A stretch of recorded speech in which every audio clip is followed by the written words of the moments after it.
Obrigado, doutor Walker. Bom, vamos ao item 208 da pauta, relatoria da doutora Denise, processo final 2499, eletrônicos. Price, está com você, doutora. Bom, esse processo é um auto de infração relativo à diferença apurada entre o valor escriturado e o valor declarado pago da contribuição para o PIS e COFINS.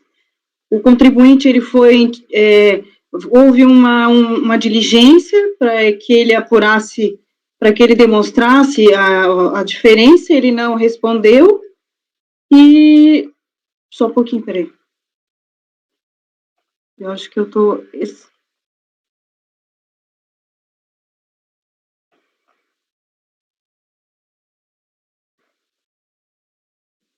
Sim, é isso mesmo.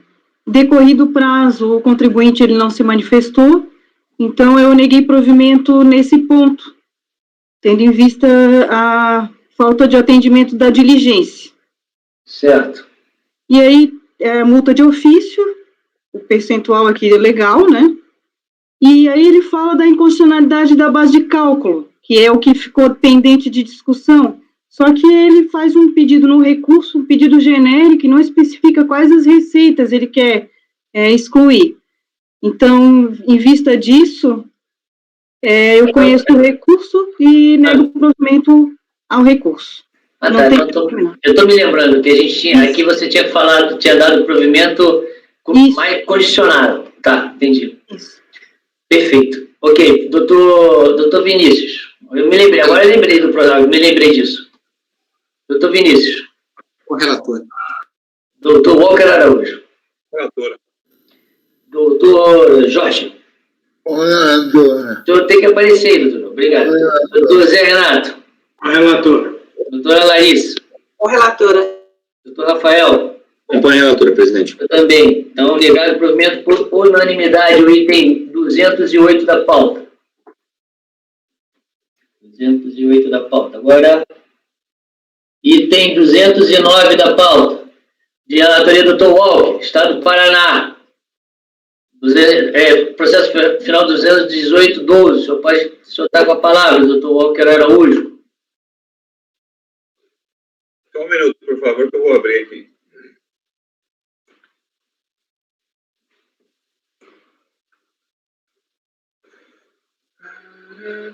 Bom, eu vou direto para o voto, tá? Ok, por favor. Bom, recurso é tempestivo, tomo conhecimento.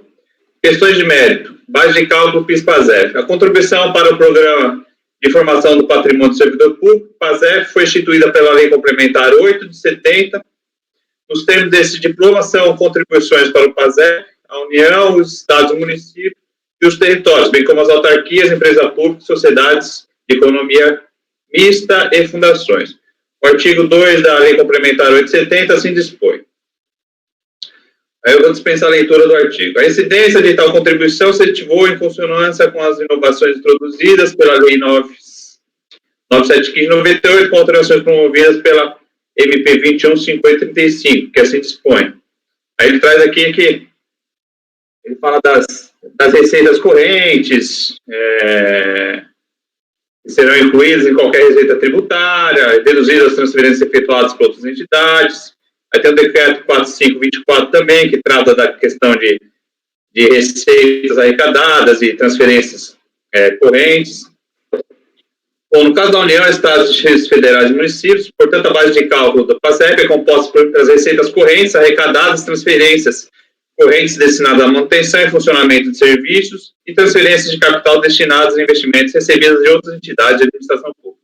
Além disso, poderão ser deduzidas da base de cálculo as transferências que tais contribuintes destinarem às outras entidades da administração pública, evidenciando com isso a dupla tributação. No caso dos autos, tais que a autoridade fiscal motivou o lançamento e não admitiu as deduções realizadas pela recorrente seguintes termos. O Estado alegou que faria jus ainda às deduções relativas aos valores de despesas que teriam sido quitados em nome das autarquias, fundações, fundos especiais e órgãos de regimes especiais. Apresentou planilha consolidada desses valores. Em uma fase, verifica-se a impossibilidade de tais deduções referentes às fundações, fundos e órgãos vinculados pela própria sistemática do tributo. citada no item 2.7 da solução de consulta 278, COSVIT, Receita Federal. Fundações não recolhem a contribuição com base no inciso 3 do artigo 2 da Lei 9715 de 98. E no caso dos fundos e órgãos, esses não possuem personalidade jurídica e, portanto, não são sujeitos passivos da obrigação tributária. No que tange às autarquias, ocorre que as alegadas transferências teriam sido efetuadas diretamente do Tesouro Nacional do Estado para os prestadores de serviços e fornecedores de bens. Dessa forma, não houve transferências orçamentárias e tampouco financeiras para as autarquias, e tais pagamentos também não foram empenhados e nem registrados orçamentariamente como despesa do Tesouro Nacional.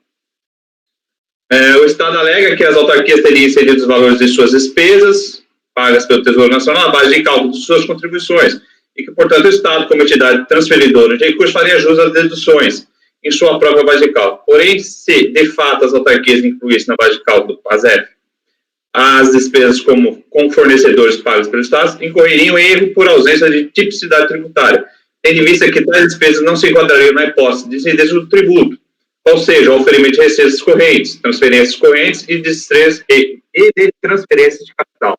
Sendo assim comprovadas tais recolhimentos, a maior poderiam referir as autarquias a solicitar a restituição ou compensação do tributo pago indevidamente no prazo previsto em lei.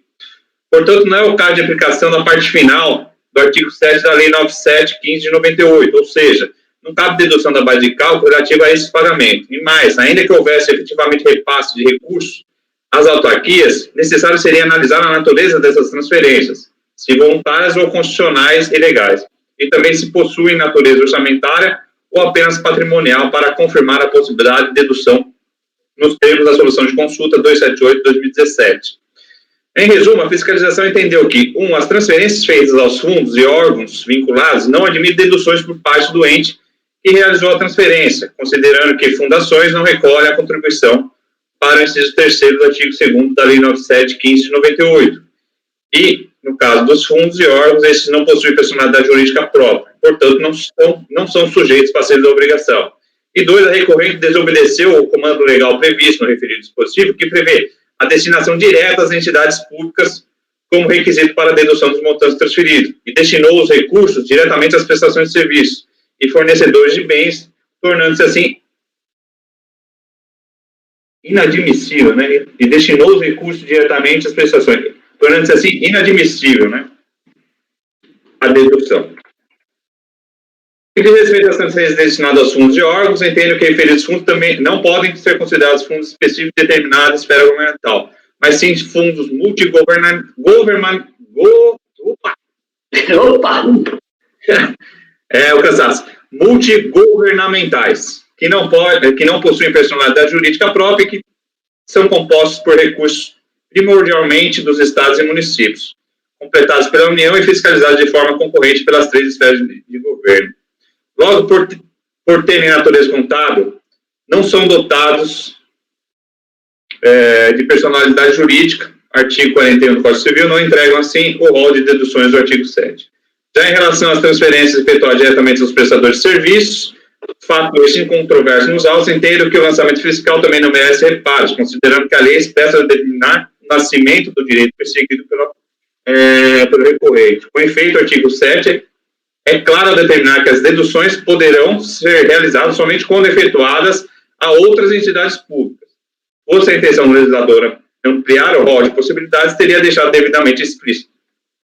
Assim, não há como acolher as pretensões do recorrente. Dessa forma, por concordar com os argumentos da turma CO, afasta o direito da recorrente com base nas mesmas razões de decidir contida na decisão recorrida, a saber. Aqui é o que eu já falei atrás aqui, a gente já pode ir lá para o final. Diante do exposto, voto por negar provimento ao recurso voluntário. Aqui a discussão é a seguinte: quando ela faz uma transferência para os outros públicos, a lei prevê que há direito à dedução. Só que ela efetua a transferência direto para os prestadores de serviço. Ela não transferiu para o ente público pagar para o prestador de serviço. Ela já transferiu direto para o prestador de serviço. Entendi. Ela basicamente pagou. Entendi. Doutor Vinícius Guimarães, como o senhor vota? Com o relator, presidente. Doutor Jorge Abud. Com o relator. Doutor José Renato.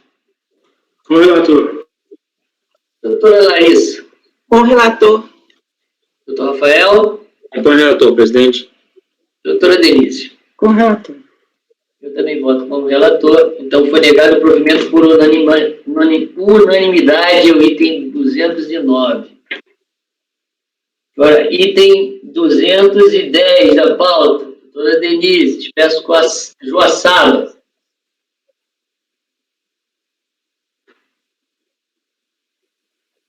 Tá sem áudio. Desculpa, isso aqui é uma proposta de diligência? Eu vou direto para o voto, presidente. Ok. Como relatado acima, discute-se no processo o auto de infração lavado sob acusação de que houve pagamento a menor de COFINS em virtude da divergência entre os valores declarados na EDI-PJ e os valores informados em declaração prestada pelo contador e representante da empresa.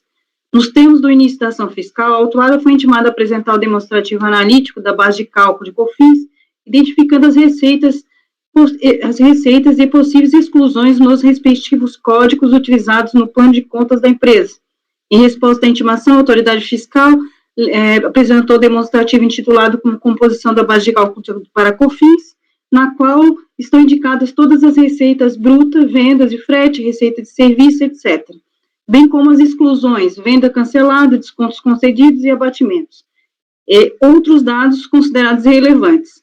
As referidas declarações contêm a nota de rodapé seguinte informação. Observação: esta planilha está preenchida com os balancetes anexos ao livro diário elaborado pelo contador.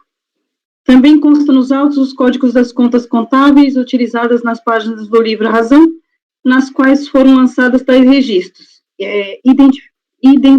Identicamente foram anexados às folhas do livro nos quais estão lançadas as operações. Foi com base nesses dados, portanto, que o auto de infração foi lavrado. Na impugnação, o autuado alegou que os dados contidos na referida declaração estão errados, visto que deixou de considerar uma série de receitas que não foram devidamente realizadas, como vendas canceladas, roubos de carga, sinistros, etc. Todavia, não apresentou qualquer comprovante no sentido, aduzindo que estava impossibilitado de apresentar qualquer demonstrativo dos equívocos em face do incêndio ocorrido em 2003, nas suas instalações que destruíram seus livros fiscais e contábeis. Conta da impugnação que, nesse incêndio, conforme o boletim de ocorrência, lavrado em 22/11/2003, foram destruídos objetos e documentos tais como conhecimento de carga, livros contábeis, computadores, impressoras e comprovantes de entrega. A respeito, o colegiado votou pela procedência da exigência por entender que as alegações de defesa, desacompanhadas do suporte documental, revelam meros argumentos incapazes de infirmar insuficiência de recolhimento apurada a partir das declarações e demonstrativos fornecidos pelo próprio sujeito passivo na fiscalização. Mesmo a apreciação acerca da tributação de eventos, como vendas inadimplidas, devoluções e sinistros, resta obstada pela ausência de comprovação de sua existência e natureza.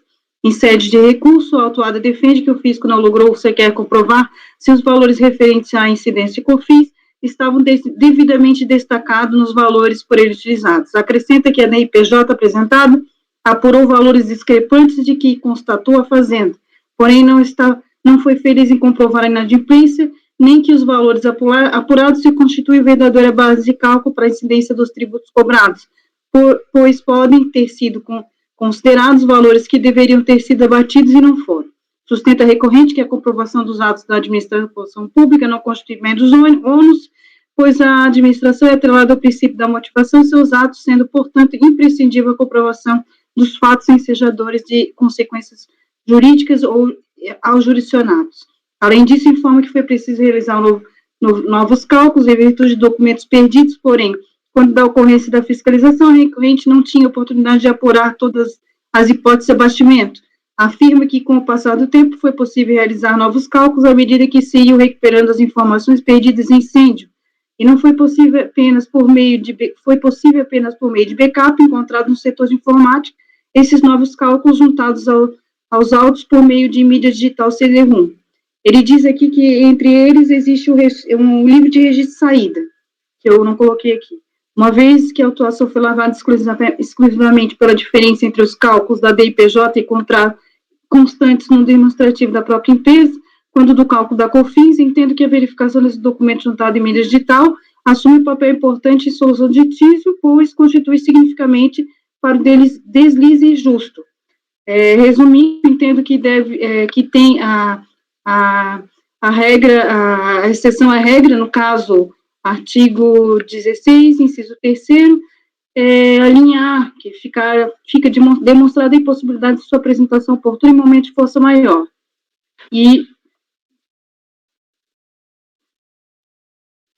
E aí, diante dessas considerações, à luz do artigo 29 do Decreto 7235, propõe a conversão do presente processo em diligência para que a unidade fiscal de origem efetue a juntada dos elementos trazidos na mídia digital para confirmar os valores da COFINS, efetivamente devido no período atuado do ano calendário 2003, levando em consideração as receitas que não foram efetivamente realizadas, vendas canceladas, roubos, sinistros, confirmando se está correto o valor informado à DCTF, através de todos os documentos contábeis juntados nos autos e outros documentos que considerar pertinente. Elabore relatório fiscal conclusivo, considerando os documentos esclarecimentos apresentados, vinculando a análise à pertinência da exigência dos tributos no presente auto de infração, confirma qual o valor efetivamente devido da COFINS no período atuado, concluída a diligência, intimar recorrente no prazo de 30 dias e retorno ao processo ao CAF. Essa é a resolução. Ok. Passo ao doutor Vinícius para analisar a questão da diligência. Oi? Diviso da diligência, acho que se foi queimado, já não dá para recuperar. E se não foi queimado, poderia ter sido entregue lá atrás. Então, é impossível recuperar algo do fogo, né? Difícil reconstruir algo que foi queimado. Então, se isso foi reconstruído do fogo, é um milagre. Então, ou existia lá atrás já, né? E continuou a existir, não foi tomado pelo fogo. Foi fogo, né? Fogo, né? Sim, foi fogo. Ele juntou o boletim de ocorrência e fotos, né? Sim, mas assim, como que ele consegue recuperar algo que passou pelo fogo? Né? Se isso foi queimado, enfim, eu não acho que tem que ter diligência. Se esse documento apareceu agora, é porque ele já existia, não foi danificado, não vejo relação de uma coisa com outra, necessariamente. Um fogo necessariamente não queima necessariamente tudo que se tem para provar. Ok, doutor Walker Araújo, o doutor Vinícius abre a divergência quanto à diligência. O senhor, doutor Walker. Ô Vinícius, pelo que eu entendi aqui, ele não está juntando as cópias aqui, né? Ele está juntando uns arquivos que ele fez lançamento, né? Aí ele pode recuperar por backup, né? Não são documentos, né? Vamos dizer, se ele tiver um arquivo, um ADE aqui, que tem todos os lançamentos, provavelmente ele não vai ter respaldo para comprovar a origem dos lançamentos, mas ele vai ter um arquivo lá que ele entende que talvez possa demonstrar. Isso eu entendo que dá para recuperar. Esses caras da tecnologia, eles recuperam um monte de coisa, né?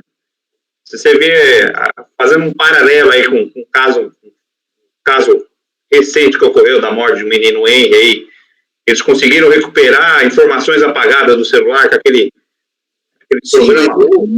Não, mas só estou dando um exemplo. O que eu entendi. Oi? Ele não demonstra que isso aí foi recuperado. Ele não demonstra que isso simplesmente foi recuperado agora, por que ele está trazendo agora. Porque não conseguiu. É isso que eu ia perguntar. Esse incêndio ocorreu quando, Denise? Esse incêndio ocorreu em 2003, que foi a época que ele foi autuado. 2003, mas o processo é de 2007? Ele está juntando agora em recurso, né? Não. O processo administrativo aqui é de 2007. Deixa eu dar uma olhada aqui. Então, deve estar pegando realmente dados de 2003, ano calendário 2003. Realmente, a autuação se deu em 2007 e o ano do exercício, ano calendário 2003. O incêndio ocorreu em 2003. Então ele já tinha 4 anos isso que para fazer essa recomposição, e ele não faz, e aí ele teve, em 2009, teve decisão da DRJ, ele apresentou recurso 30 dias depois, vamos lá, da decisão, provavelmente. Então, você vê, ele apresentou recurso em 2009. No incêndio ocorreu em 2003. Esse ponto que eu queria chamar a atenção, ele teve um incêndio em 2003. De 2003 até 2007 são aproximadamente 4 anos.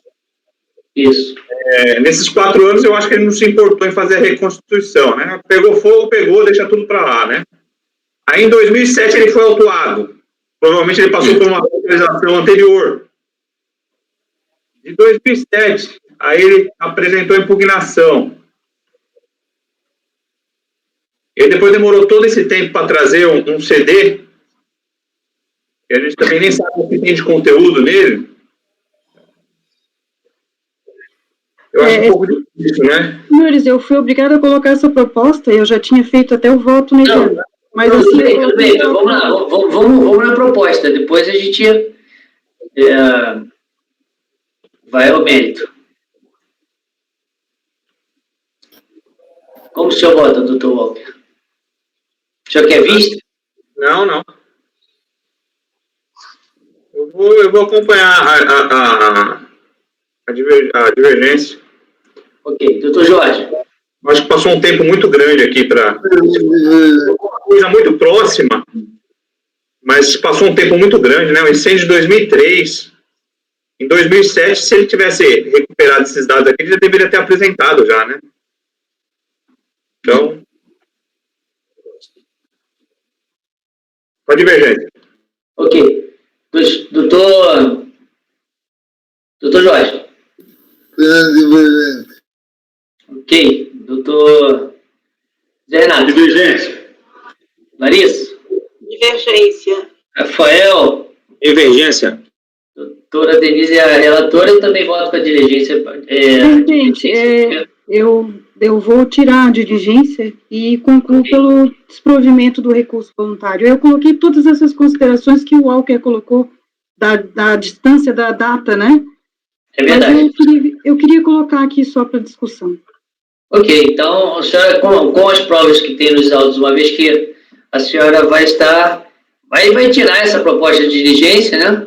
Sim, isso mesmo. Aí tem a questão aqui do juros.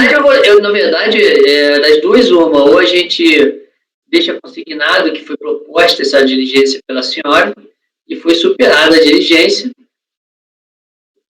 Não tem nenhum problema, mas aí eu vou ter que designar alguém para fazer o voto. Pode tirar, presidente. Eu fiz o voto nesse sentido que o Walker falou, eu só queria colocar em discussão mesmo. Não, tudo bem, sem problemas, então. Aí ele fez aqui... Desculpa. É que daí tem os juros sobre a multa, ele fala sobre a inconstitucionalidade, né? O efeito confiscatório, que eu estou afastando, tem a súmula 2, e o juros sobre a multa tem a súmula CARF 108. Aí, por todo exposto, voto por conhecer do recurso no mérito, ligar provimento. Ok, doutor Vinícius. Com a relatora. Doutor Walker. Não é essa súmula, não. Súmula 108, não. Oi? Não.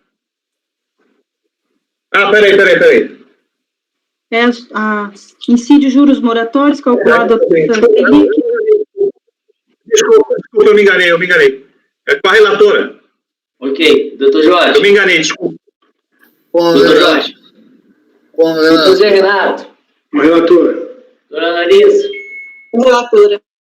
Doutor Rafael. Relatora. Também voto com o relator. Então, negado o provimento por unanimidade, o item 210 da pauta. Próximo item agora é o 215. 215 de relatoria do Dr. Jorge. Um daqueles facílimos.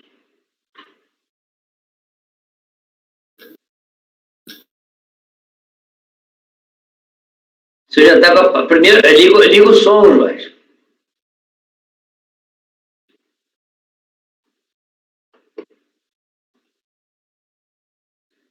O som, Jorge. Desculpe. Pode dar me canta o nome da empresa, por favor. Nome? Rádio e televisão. Tá, beleza. Eu posso direto pro voto? Pode.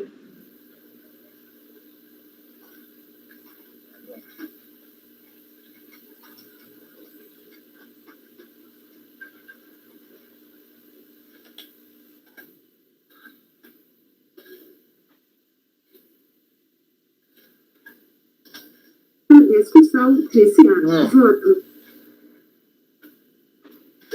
Rádio e Televisão Bandeirantes Limitada. Voto. Recurso voluntário. Faça se análise. No mérito, sempre se controversia se verificar a possibilidade de inclusão nas bases de cálculo da contribuição ao PIS e COFINS dos valores relativos ao desconto padrão de agência, remuneração das agências de publicidade repassada pelos veículos de comunicação. Para dirimir questão, trago o entendimento da Câmara Superior de Recursos Fiscais exarado em 9 de outubro de 2013, que enfrentou um caso absolutamente semelhante, passamos a transcrevê-los e adotá-los como razão de decidir. Atendo relatado, a questão que se apresenta a debate diz respeito à base de cálculo da COFINS devida pelo veículo de divulgação. De um lado, a Fazenda entende que a contribuição incide sobre o total da receita proveniente do faturamento constante das notas fiscais emitidas pela reclamante, enquanto esta defende a exclusão do desconto padrão pago pelas agências de propaganda. A meu sentir, não merece reparo o acórdão recorrido, pois a COFINS, diferentemente do que acontece com o IRPJ e a CSLL, à época da ocorrência dos fatos geradores objeto destes autos, incide sobre o total do faturamento, assim entendido, as receitas provenientes da venda de mercadorias, de serviços ou de ambos, e não sobre o lucro ou a diferença entre as receitas e as despesas, como acontece com esses dois tributos. No caso sob análise, dúvida não é que a fiscalização tributou tão somente as receitas oriundas do faturamento realizado pela recorrente, com base nas notas fiscais de serviços por ela emitida, como determinava a legislação dessa contribuição, vigente à época dos fatos geradores objeto do lançamento em análise. É controverso nos autos que os valores lançados correspondem aos das faturas emitidas pela fiscalizada. A discórdia entre ela e o fisco reside na pretensão de se excluir da base de cálculo de valores correspondentes aos pagamentos de desconto padrão às agências de propaganda. A defesa socorre-se do artigo 19 da Lei 12.232, que dispõe sobre a interpretação da legislação de regência sobre os valores correspondentes ao desconto padrão da agência. Acontece, porém, que essa lei, conforme explicitado linhas abaixo, aplica-se exclusivamente às relações dos serviços de publicidade com a administração pública. Não dispõe sobre o tratamento tributário das pessoas que menciona, como não poderia ser a incidência das contribuições devidas pelas agências publicitárias e pelos veículos de divulgação. À época dos fatos em análise, obedece à regra geral das demais pessoas jurídicas, sem qualquer regalia ou diferenciação. No caso em exame, o veículo de divulgação recebeu o total do valor negociado, emitido na fatura comercial em nome do anunciante, após a agência de publicidade emitiu uma fatura comercial em nome do veículo de divulgação. São duas relações negociais que se formam, uma entre o veículo de divulgação e o anunciante e outra entre a agência de propaganda e o veículo de divulgação. E cada uma dessas relações negociais haverá repercussão financeira e, por conseguinte, tributária. No caso específico dos autos, a relação entre anunciante e veículo de divulgação gera receita para este, e o valor total da fatura por ele emitida contra aquele. Já na relação estabelecida entre a agência de propaganda e o veículo de divulgação, a receita gerada será da agência também, e o valor tributação dessas receitas em relação ao PIS e COFINS não é novidade, comporão o faturamento tanto da agência quanto do veículo de divulgação e, por conseguinte, integrarão a base de cálculo dessas contribuições, devidas por essas duas pessoas jurídicas. Assim, a receita referente à fatura emitida pelo veículo de divulgação deverá ser, por ele, oferecida à tributação dessas duas contribuições. O mesmo procedimento é esperado da agência de publicidade em relação à receita recebida do veículo de divulgação. Note-se que as faturas emitidas, tanto pelo veículo de divulgação contra o anunciante, quanto da agência contra o veículo de divulgação, referem-se a serviços prestados por duas pessoas jurídicas distintas, e cada uma delas foi remunerada pelo serviço prestado. Essa remuneração, qualquer que seja a classificação adotada, contábil, fiscal, econômica, não importa, representa faturamento da prestadora do serviço, e como tal está sujeita à incidência do PIS e da COFINS. Poder-se argumentar, como de fato fez a recorrente, que os valores correspondentes ao desconto padrão não seriam receitas do veículo de divulgação, atendo disposto no artigo 19 da Lei 12.232. Acontece, porém, que, conforme pode ser visto nas razões de veto do parágrafo único desse dispositivo legal, a norma nele incerta somente disciplina as relações de publicidade com a administração pública, não se aplicando às relações entre particulares. O resto da leitura da citação dispenso. Nesse mesmo sentido, trago outros acórdãos da Câmara Superior de Recursos Fiscais. Em breve atendo sobre o acórdão de recurso voluntário de 24 de setembro de 2018 de relatoria do conselheiro Malquer Araújo,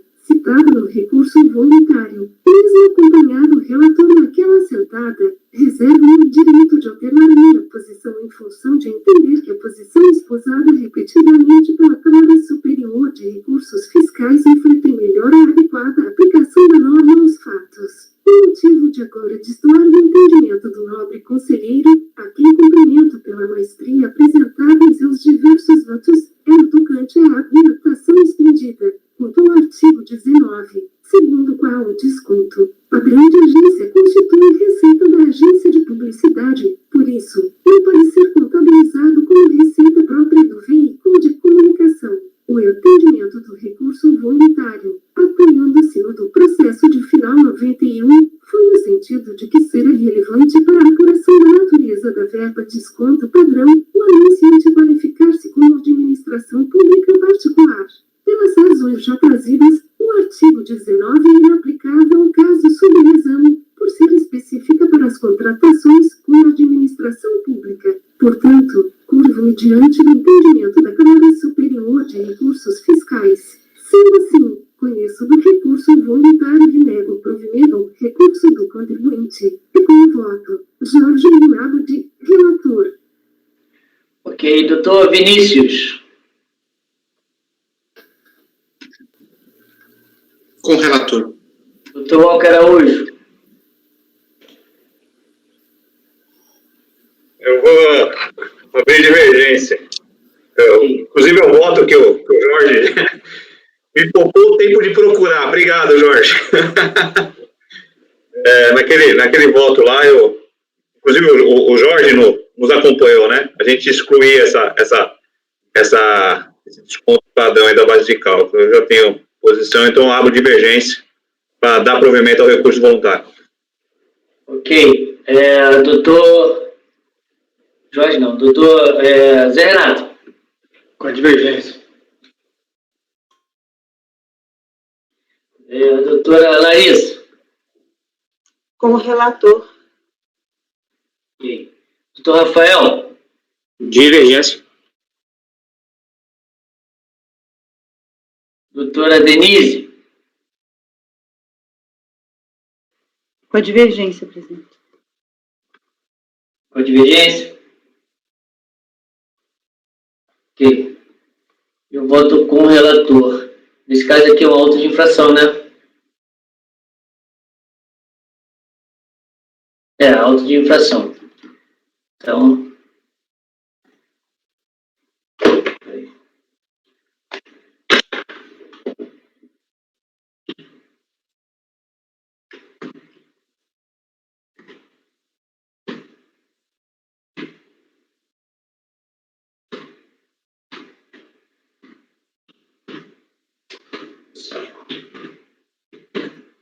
Cadê o meu texto? Eu errei a letra.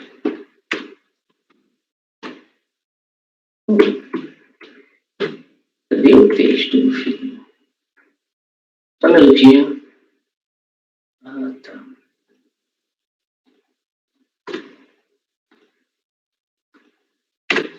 Então, acordo do membro colegiado por determinação do artigo 19E da lei tal, acrescido pelo artigo 28 da 1398, em face do empate de julgamento, dar provimento ao recurso do sujeito passivo. Vencidos. Jorge. Vinícius.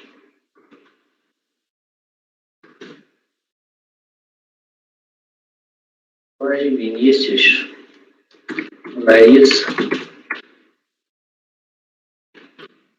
E Gilson. Designado. Vamos lá, quem vai. É você mesmo? É você mesmo, Walter? Não diz que tem voto disso? Ei, pode ser. Designado. Walter. Cara. Jorge só me dá trabalho, viu? Digito o voto. Ok. 215 votado. 215 votado. Agora, item 218 de relatoria do Dr. Jorge Abud. Então, espero que não seja tão fácil quanto esse, né?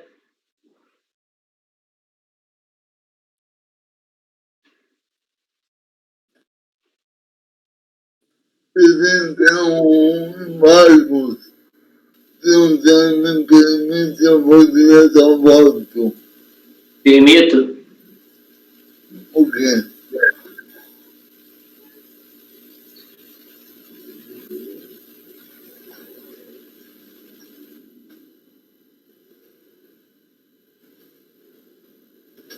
Amazônia Produtos Agropecuários Sociedade Anônima.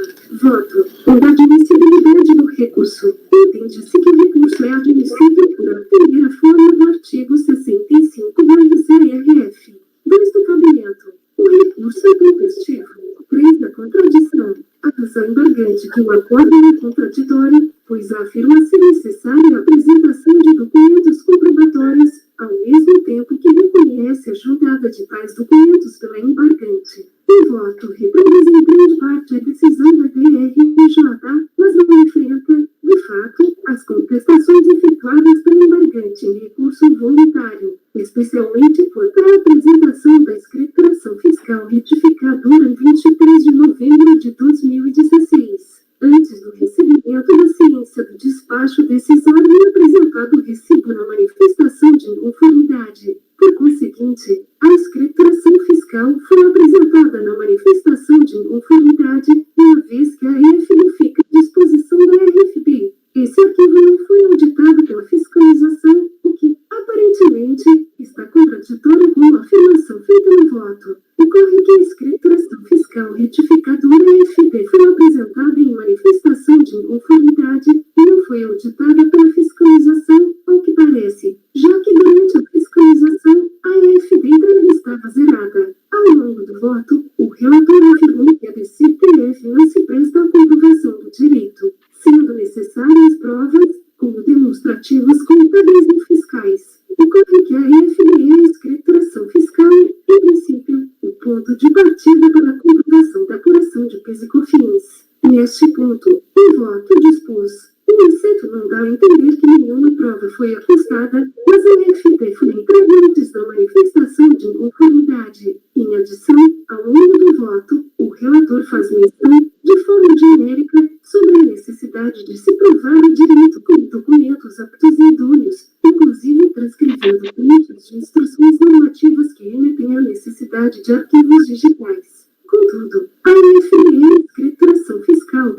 contribuições, o que demandaria esclarecimento quanto à afirmação de falta de provas e, pelo menos, que se discriminasse, então, quais provas seriam necessárias, pois o embargante julgou a manifestação de conformidades das CPFs retificadoras, os recibos das RFDs, ASF e planilha com uma operação discriminada por cada conta contábil. Ocorre que a FD faz essa correlação entre os documentos fiscais e as hipóteses de crédito das contribuições, bem como a planilha. Sendo contraditório reconhecer a entrega da FD e ao mesmo tempo afirmar que não há correlação entre os documentos apresentados, o despacho de admissibilidade entende que é necessário esclarecer o que a FD, embora apresentada antes da manifestação de inconformidade, não servir como prova, esclarecendo outro sim, quais os documentos necessários para tal, tendo, sim, em mente que as notas fiscais, segundo o embargante, corresponde a 30.000, além de que, se forem eletrônicas, já estão à disposição da RFD. Quarto deferimento.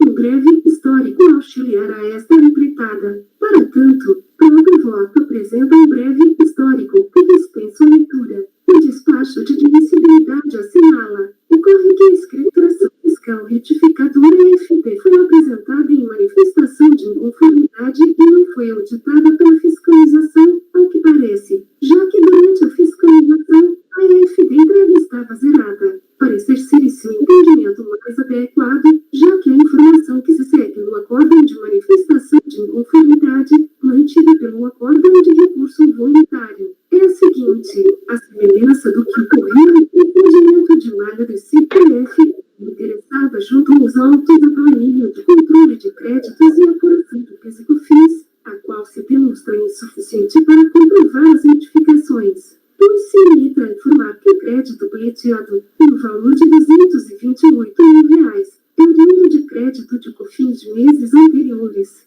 A planilha, todavia, limita-se a mostrar o cálculo dos débitos e créditos apurados no próprio período, bem como os créditos apurados em períodos anteriores, e não encontra suporte em escrituração contábil, de modo a permitir a conferência da base de cálculo da contribuição, bem como dos créditos apurados e descontados nos respectivos períodos. O razão analítico, por sua vez, não se presta a esse fim. A escrituração fiscal retificadora, EF, apresentada em manifestação de inconformidade, não foi submetida ao crivo da fiscalização. Pelo menos, tal informação não explicita nos presentes autos. Por isso, resolve-se baixar os presentes autos em resolução para que a autoridade preparadora analise se a escrituração fiscal retificadora apresentada em manifestação de inconformidade atende à pretensão do embargante por direito ceditório.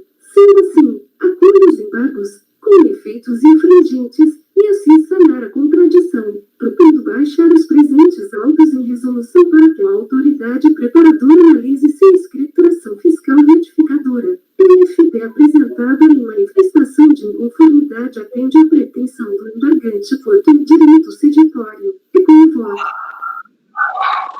Ok.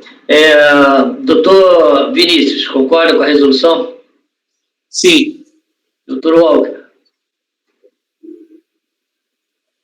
Eu fiquei com uma dúvida. Porque é o seguinte.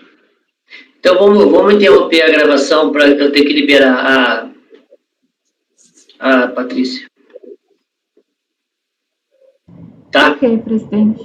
Patrícia, interrompe a gravação, por favor. O Walker também.